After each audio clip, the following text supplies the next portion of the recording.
Did you all see that? Let me play it.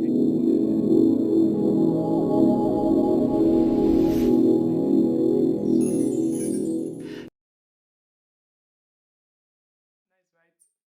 So I actually did that on Blender. It's a 3D software, free, open source.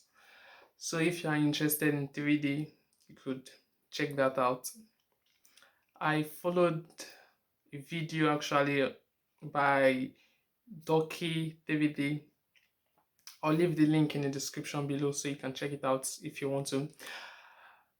So that's going to be my intro for now on my channel.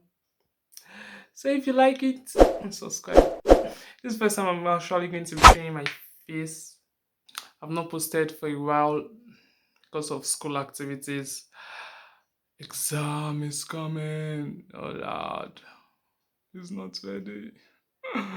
He has not started reading. Young ones, but we live